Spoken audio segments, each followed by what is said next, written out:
আমি এই জমির মালিক নই। আপনাদের যদি কলকাতায় কোনো আত্মীয় থাকে, আমরা অনেকেই ভাবি এই ঘরটা বুঝি আমাদের নিজস্ব ঘর। না, এটা ভুল করবেন। এটা আমাদের বাপকেলের সম্পত্তি নয়, এটা ভাড়াটে ঘর। মাসে মাসে ভাড়া, যারা যদি কলকাতায় আপনাদের আত্মীয় থাকে জেনে নেবেন, 1 থেকে 5 তারিখের মধ্যে আপনাকে ভাড়া পেমেন্ট করতে হবে। ভাড়া না পেমেন্ট করলে হঠাৎ করে দেখবেন প্রবলেম দেখা দেবে। কি প্রবলেম বাবু বলুন? ঘরে লাইট জ্বলছে না, ভাড়া দিয়ে যাবে তো লাইট দেবো। বাবু বাথরুমে জল পড়ছে না, ভাড়াটা পেমেন্ট করবে তো জল ছাড়া হবে। এটাই সিস্টেম। এই ঘরেরও একই সিস্টেম। আপনি যদি সময় সময় ভাড়া না দেন, হঠাৎ করে দেখবেন স্যাটেলাইট অফ করে দিচ্ছে। মাঝে মাঝে দেখেননি ঘর এক সাইড ধসি দেয়, বাকি দেয়, রাস্তা কিছু নেই। পেমেন্ট আপনাকে করতেই হবে। ভাড়া না দিলে হঠাৎ করে বাথরুমে জল বন্ধ করে দেবে, পেট ফুলে জয় ঢাক, কিডনি ড্যামেজ। দুঃখ পেলে হবে না, দুটো জায়গায় আপনাকে দিতেই হবে। হয় ভগবানকে দে, নালে ডাক্তারকে দে। দিতে হবে না কাদের? ওই দিন রাত নামকে আশ্রয় করে থাকতে হবে। যখনই সময় পাবেন গুনগুন গুনগুন করে শুধু কৃষ্ণ নাম করুন। কৃষ্ণ নামং জগৎ বন্ধু জগৎ দ্বিজং গুণং পরা, কৃষ্ণ নামং বিশ্বধারং জগতং পাপং হরা। অখিল ভুবাণ্ড ভরি হরি রস বাদর বরি ক্ষত চৈতন্য মেঘে। একমাত্র কলিযুগের পন্থা হরিনাম, এছাড়া উপায় কিচ্ছু নেই। যখনই সময় পাবেন, যেখানে যে মুহূর্তে যতক্ষণ সময় পাবেন, গুনগুন করে করবেন। জোরে করলে ঝামেলা আছে।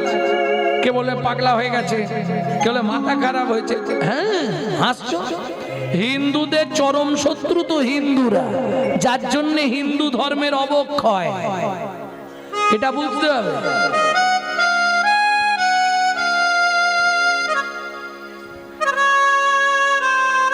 কথাগুলো শুনতে হয়তো একটু গায়ে বাঁধবে। আজকে হিন্দুদের চরম শত্রু হচ্ছে হিন্দুরা নিজেরা, যার জন্য হিন্দু ধর্মের অবক্ষয় হচ্ছে। ভাববেন কথাগুলো একটু। আজকে একটা মুসলমানের সঙ্গে মুসলমানের ছেলের সাক্ষাৎ হলে তারা আল্লাহ দোহাই দিয়ে তবে কথা শুরু করে, আসসালামু আলাইকুম, ওয়া আলাইকুম আসসালাম। আর আমাদের দেখা হলে মামনির মা কোথা গেছলে গো, আর বাবাদের দেখা হলে তো আর দেখতে নেই। ভোলা কোথা গেছলি রে, একটা বিড়ি দে তো। ভক্তমন্ডলী, ভক্তিমতী মায়েরা, এই ঘরের মালিক তুমি নয়, এই ঘরে একজন মালিক আছে। এই ভাবনা যদি তুমি ভাবতে পারো, আর যখনই সকালবেলা ঘুম থেকে উঠবে শুধু ভেবে নিও ক্যামেরা চলছে। তুই যত করবি চালাকি, তোকে যাবার আগে রোগড়ে রোগড়ে মারবো, তখন বুঝবি জ্বালাকি। এইটা মাথায় রাখলেই বেঁচে যাবে তুমি, ছাড় কেউ পাবে না। স্বয়ং ভগবানকে বেদের হাতে তীর খেয়ে মরে যেতে হয়েছে। রামচন্দ্রকে সরজুতে ঝাঁপ দিয়ে প্রাণ ত্যাগ করতে হয়েছে। তুমি আমি তো দুধ চাই, ছাড় পাবে? জয় রাধে। এখনো সাবধান, আগে নিজের চরিত্র সংশোধন করো, তারপর কীর্তন শুনতে আসবে। কি ভেতরে ময়লা ভরা আর ওপরে চকচকে সুন্দর পোশাক, মুখে আছে অন্তরে নাই, তেমন শিক্ষার মুখে ছাই।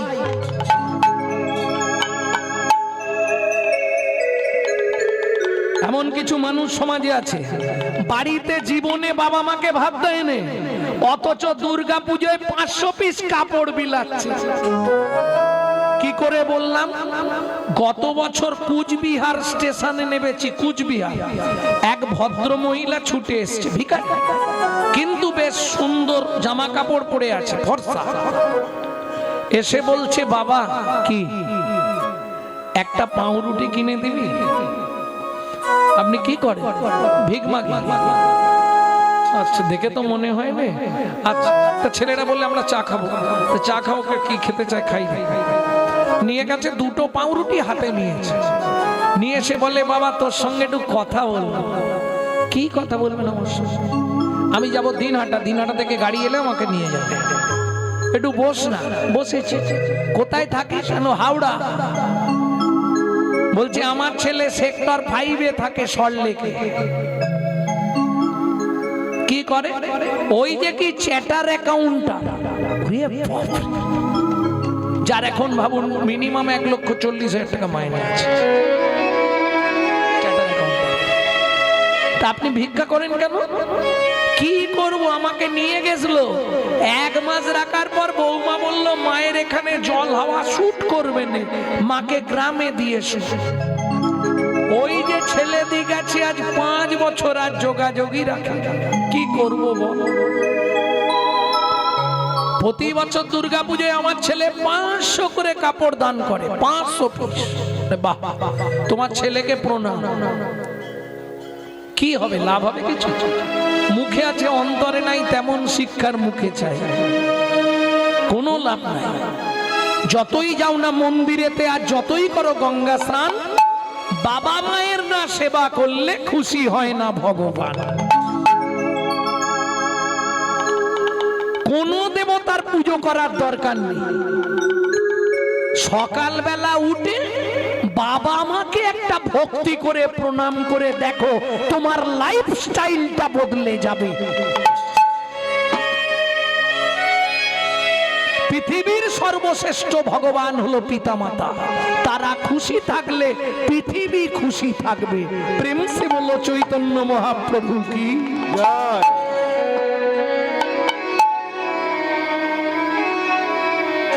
ভক্তমণ্ডলী, ভক্তিমতী মায়েরা, তাহলে চলুন ওই জায়গাটায় আবার ফিরে যেতে হবে।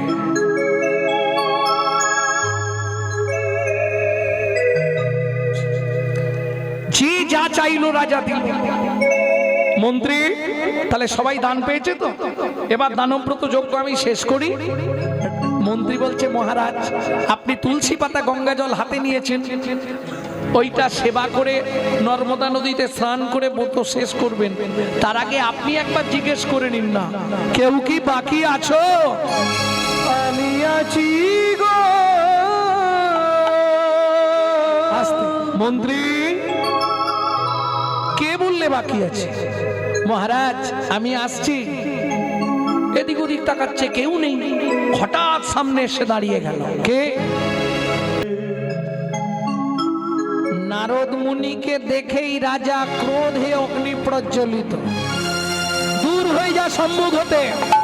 পেশনির কুমার, পেশনির কুমার, রাজা চন্দ্রকান্তে দান মাগো, কি সাধ্য তোমার, কি সাধ্য তোমার। আস্তে। 80 মণ দুধে 1 ফোঁটা গোচনা পড়ে গেল। কেন? বৈষ্ণবেতে হয় যদি ক্ষুদ্র অপরাধ, মহা মহা ভজনের পড়ি যায় বাদ। এতক্ষণ যে পুণ্য সঞ্চার করেছিল সব পাপে পরিণত হয়ে গেল। কেন? বৈষ্ণব চরণে অপরাধ করে ফেলল। পেশনির কুমার, দাসীর পুত্র, যার জন্মকর্মের ঠিক নেই, তাকে রাজা চন্দ্রকান্ত দান দেয় না।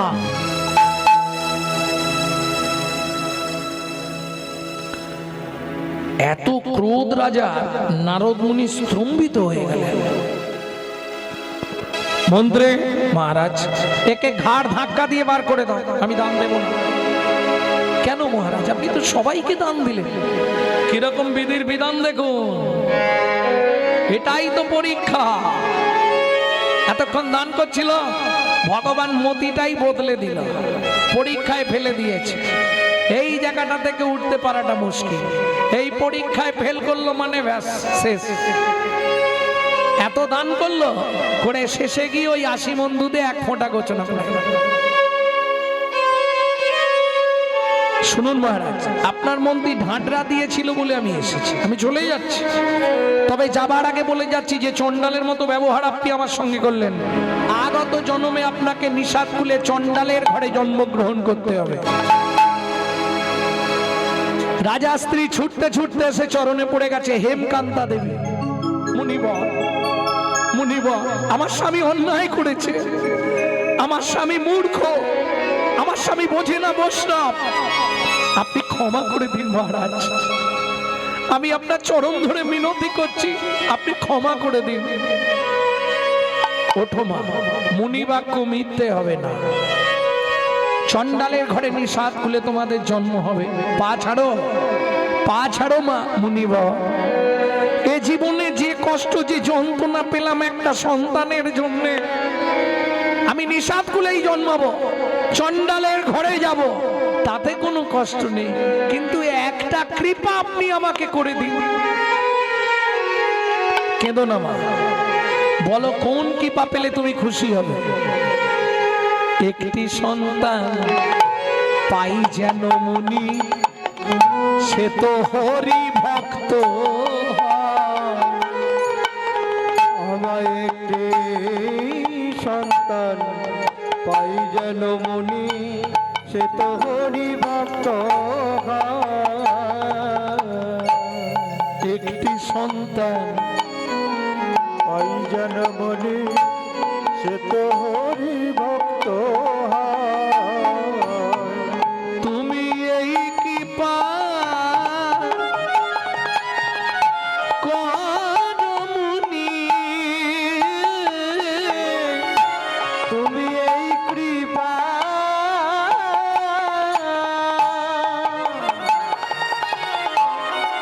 করো মুনি, ত্রিভুবন করে যায়। একটি সন্তান পাই যেন মুনি, হরি ভক্ত।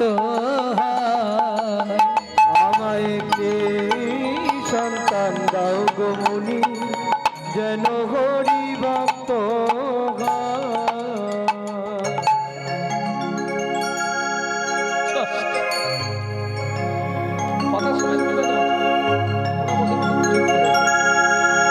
মুনিবর, নারদ মুনি বললে আশীর্বাদ করিব।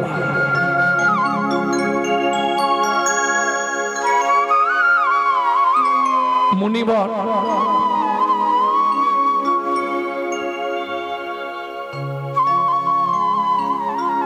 কৃপা হবে তো? নিশ্চয়ই হবে। এত বলি নারদ মুনি করিল গমন, করিল গমন, রাজা রানী হইল দোহার, একতে মর একত্রে মর। ও মায়েরা, একটা গোপন তত্ত্ব বলে দিই, যদিও সময় নেই আপনাদের। আর কি সময় নেই? না না, গানের সময়ের কথা বলছি না। কোন ব্রত করলে স্বামী স্ত্রী একসঙ্গে মরা যায়?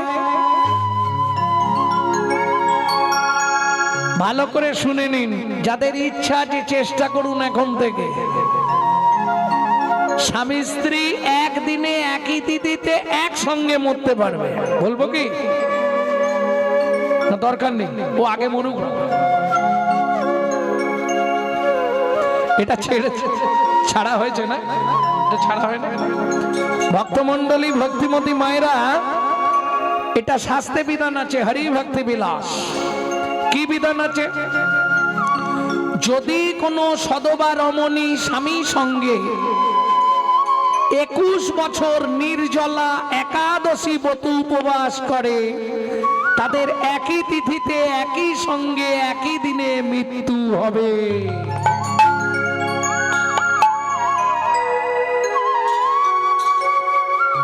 যাদের বয়স কম আছে এখন থেকে শুরু করে দাও, অসুবিধে নেই, হতেই হবে। দুজন একসঙ্গে মরল, আবার দুজনে একই জায়গায় জন্মালো, আবার দুজনেরই বিয়ে হলো একসঙ্গে। কজনম চলবে দেখুন? 3টে জন্মের জুটি। রাজা চন্দ্রকান্ত হেমকান্তা, দাপর যুগে, সত্য, তেতা যুগে দুজন জন্মালো কোথায়? সিংহামপুর। সংসার বাঁধলো সবর, সবরী। একটা ছেলে হলো, নাম রাখলো গুহক। এক সময় রামচন্দ্র 14 বছর বনে গিয়েছিল, কারণটার বলছি। গুহকের সঙ্গে বন্ধুত্ব হয়। এই যখন বন্ধুত্ব বন্ধুত্ব হলো। কি করে বন্ধুত্ব? রামচন্দ্র বুকে হাত দিয়ে কাঁদছে বনের মধ্যে। সেই সময় শবরী মায়ের ছোট্ট ছেলে গুহ ওই মাথায় করে কাঠের বোঝা নিয়ে আসছে। বনের মধ্যে কে একজন কাঁদছে মনে হচ্ছে, গিয়ে দেখি ও মা, কি সুন্দর দেখতে লোকটাকে, কত বড় চেহারা। ও লোকটা বুকে হাত দিয়ে কাঁদছো কেন? রামচন্দ্র বলে প্রচন্ড পিপাসা লেগেছে, ছাতি ফেটে যাচ্ছে, এখানে একটু জল কেউ দিচ্ছে না, জল পাওয়া যাচ্ছে না। ছেলেটা বলে এখানে মরুভূমি, তুমি কোথায় জল পাবে? দাঁড়াও আমি দেখছি কোথায় পাওয়া যায়। বাচ্চা ছেলের বুদ্ধি দেখে ও একটা কচু পাতা ছিঁড়েছে আর তর্জনী আঙুলটা চোখের মধ্যে দিয়ে ঘষা দিচ্ছে আর ভগবানকে বলছে, ভগবান জল দাও, না হলে লোকটা মরে যাবে, লোকটা মরে যাবে। লোকটাও যে ভগবান এটা বাচ্চাটা জানে না। তাহলে ভগবানকে বলছে, ভগবান জল দাও, ভগবানকে বাঁচাও।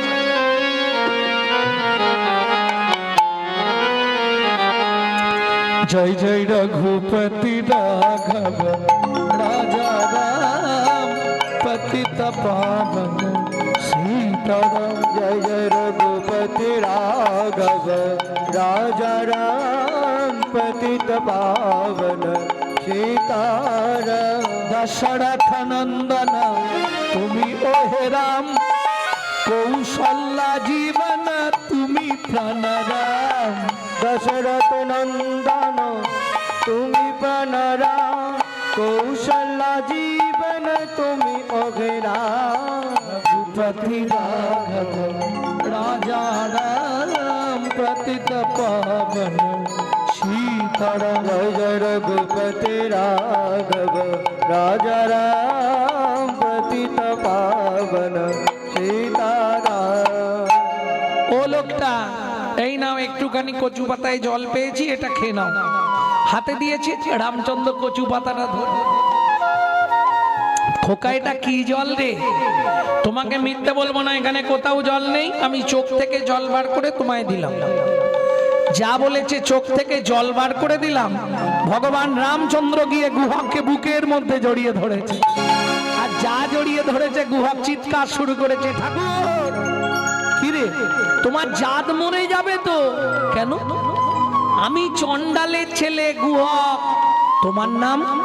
আমার নাম শ্রী রামচন্দ্র। তাহলে তুমি ঠাকুরের লোক, তুমি আমাকে ধরলে কেন? পাড়ার লোকেরা বলে আমাদের ছুলে নাকি জাত চলে যায়, আর তুমি আমাকে জড়িয়ে ধরলে। গুহক শাস্ত্র কি বলে জানিস? কি? চণ্ডাল হবি মুনি শ্রেষ্ঠ, হরি ভক্তি পরায়ণা। ঠাকুর বুঝলাম না, খুলে বলো। শোন গুহক, চণ্ডাল চণ্ডাল নহে। যদি কৃষ্ণ বলে ব্রাহ্মণ চণ্ডাল হয় যদি অসৎ পথে চলে। ঠিক আছে, আমার এখন সময় নেই, জ্বালন নিকালে মা রান্না করবে, আমি চললাম। গুহক এসছে বাড়িতে। যেই বাড়িতে ঢুকেছে, ওই যে মৃগনাভি কস্তুরীর গন্ধ রাম জড়িয়ে ধরেছিল, ওই সাড়বাঙ্গ দিয়ে বেরোচ্ছে। শবরী মা চমকে উঠল, গুহক এত দেরি কেন? ও মা, একজনের সঙ্গে দেখা হয়েছিল, তাকে চোখের জল খাওয়াচ্ছিলাম। সে কি রে? তুমি তো বলেছো কেউ বিপদে পড়লে তাকে বাঁচাবি, ওর পিপাসার বিপদ, ওকে জল দিয়ে বাঁচালাম। চোখের জল খাওয়ালি? হ্যাঁ, জল তো কোথাও নেই। যেন মা সেই লোকটা না আমাকে জড়িয়ে ধরেছিল। ইস, তুই বলিসনি তুই চণ্ডালের ছেলে? ও মা, বললাম তো। হ্যাঁ রে গুহ, কি এই যে তোর গা দিয়ে গন্ধটা আসছে, এটা তারই গায়ের গন্ধ না রে? হ্যাঁ, কি সুন্দর গায়ের গন্ধ জানো মা, যেমনি লম্বা তেমনি চওড়া। খোকা, কি তার নাম বলেনি? নামটা বললো কি? চন্দ্র বলেছে। ভুলে গেছি জানো মা, আমাকে বন্ধু করেছে, আমার সঙ্গে বন্ধুত্ব করে নিয়েছে। ও মনে মনে পড়েছে মা, তার নাম শ্রীরামচন্দ্র। সবরী মায়ের মাথা গেল ঘুরে। কেন?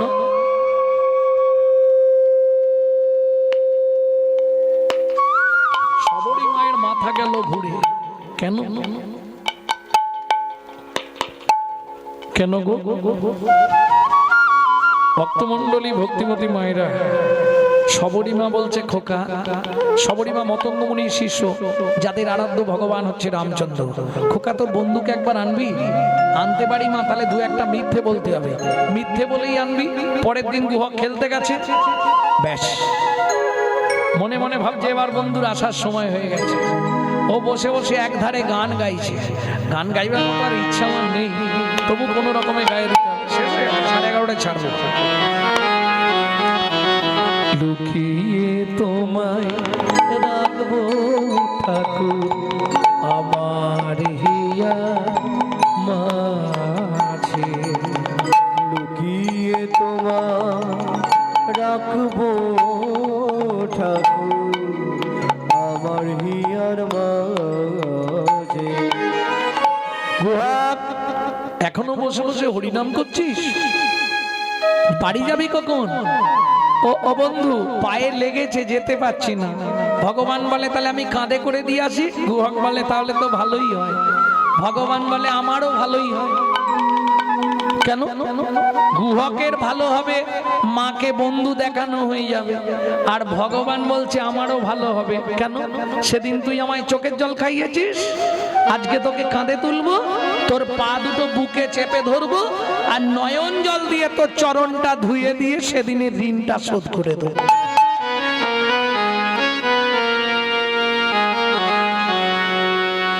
ওঠ, উঠবো কি করে? কেন? পিঠে পা দিয়েও কাঁধে ওঠ। পা দেয়া যাবে না তোমার গায়ে, তুমি ঠাকুর লোক। আরে ওঠ না। না, তাহলে কি করে উঠবি? আমি ওই গাছের ডালটাই উঠছি, তুমি ডালের তলায় গিয়ে দাঁড়াও, আমি তোমার কাঁধে বসে পড়বো। ভগবান বলল এই যে তুই বললি তোর পায়ে লেগেছে, লেগেছে লেগেছে লেগেছে, হাঁটতে পারবো না, গাছে উঠতে পারবো। ভগবান বলে ও আমি বুঝতে পারিনি, ঠিক আছে তাই হোক, নে বস। ভগবানের কাঁধে বসেছে, দুই হাত দিয়ে ভক্ত ভগবানের মাথাটা ধরেছে, আর ভগবান ভক্তের রাঙা চরণ দুটো ধরেছে চেপে বুকে। খানিকটা গিয়ে গুহক বলছে আমাকে নামিয়ে দাও। কেন? তুমি আমায় বইতে পারছো না। কেন রে গুহক এই কথা বলছিস? তোমার মনে হয় কষ্ট হচ্ছে, তোমার চোখ থেকে টপ টপ করে জল আমার পায়ে পড়ছে, তুমি আমায় নামিয়ে দাও ঠাকুর, তুমি আমায় নামিয়ে দাও। ভগবান বলে না রে গুহক, আমি সেজন্য কাঁদিনি, তবে কাঁদছো কেন? সত্যি বলবে। ভগবান বলে গুহক রে, যেদিন ভিগুমুনি আমার বুকে লাথি মেরেছিল, সেদিন ভিগুমুনির চরণটা চেপে ধরে বলেছিলাম ভিগুমুনি গো, ভিগুমুনি গো, আমায় তুমি একটা আশীর্বাদ করো, শুধু এক জন্মে নয়, যেন প্রতি জন্মে ভক্ত চরণ পাই গো, প্রতি জন্মে ভক্ত চরণ পাই গো। ও গুহক, সত্য যুগে ভিগুমুনি দিয়েছিল, ত্রেতা যুগে আজকে তোকে কোলে তুলেছি, তোর রাঙা চরণ দুটো বক্ষে ধরেছি, এতেই তো আমার হয়ে গেল। কথা দে কি প্রতি জন্মে আমায় চরণ দিবি? ও বন্ধু, তুমি কার্য যখন আমায় নামিয়ে দাও না, এখনো কতটা রে গুহক? এসে গেছি মা। সবরী মা বেরিয়ে এলো। যদি কৃপা করে এলে প্রভু দুঃখী নির্দোয়ারে, যদি কৃপা করে এলে প্রভু দুঃখী নির্দোয়ারে, আমি নয়ন বাড়ি তুলে রেখেছি চরণ সেবার তরে, আমি নয়ন বাড়ি তুলে রেখেছি চরণ সেবার তরে, যদি কৃপা করে এলে প্রভু দক্ষিণের কুয়ারে, যদি কৃপা করে এলে প্রভু এই দুঃখিনীর দুয়ারে। তবে চিন্তা নেই মা, জাতিতে চণ্ডাল মোরা, তোমায় অন্ন নাহি দেব, পাকা মিঠা ফল আছে দুটো ভোজন করাইব। রামচন্দ্র বললে হবে না সবরী মা। কেন হবে না? যখন বনে আসছিলাম বাবা আদেশ করেছে রাম কি কারো ঘরে না যাইবা, কিছু না খাইবা, 14 বছর বনে বনে ভ্রমণ করিবা। তোমার ঘরেও ঢুকবো না, কিছু খাবো না, তবে তোমার খাবার যখন ইচ্ছা কথা দিলাম মা, আমি ব্রজেন্দ্র নন্দন কৃষ্ণ হব, তোমরা দুইজন আবার জন্ম নেবে মথুরা থেকে 5 কোষ দূরে যমদা নগরী কিরাত কিরিতানি হয়ে। তুমি যমুনা পার হয়ে বৃন্দাবনে ফল বেচতে আসবে। আমি আজ কথা দিয়ে দিলাম মা, আমি সেদিন ফল চেয়ে খাবো, সেদিন ফল চেয়ে খাবো, সেদিন ফল চেয়ে খাবো, সেদিন ফল চেয়ে খাবো। বলি মাগো তোমায় কথা দিলাম, সেদিন ফল চেয়ে খাবো। মাগো তোমায় কথা দিলাম, সেদিন ফল চেয়ে খাবো। তাহলে সবরই মারা গেল, জন্মালো কোথায়? মথুরার যমদানগর কিরাত কিরিতানি, অর্থাৎ বেদ বেধিনী। বেদ সকালবেলায় তঞ্চুকে মারতে গেছিল। এই পুরুষ পাখিটাকে মেরে দেওয়ার জন্য স্ত্রী পাখি অভিশাপ দেয়, বেদ তুই 3 দিনের মধ্যে অন্ধ হয়ে যাবে। বেদ অন্ধ হয়ে গেল। বেধিনী মথুরার বাগান থেকে ফল পাড়ে, বৃন্দাবনে যমুনা পার হয়ে বৃন্দাবনে গিয়ে বিক্রি করে, পয়সা এনে সংসার চালায়। কালে নারদ ঋষি দাঁড়ালো সম্মুখে আসি, কালে নারদ ঋষি দাঁড়ালো সম্মুখে আসি, কহিলেন মধুর বচন, কহিলেন মধুর বচন। আমি এখনো বাকি আছি, আমি এখনো বাকি আছি, আমি এখনো বাকি আছি, আমি এখনো বাকি আছি। তুমি আমায় দান করো রাজা, বাকি আছি, আমায় দান করো রাজা, আমি এখনো বাকি আছি।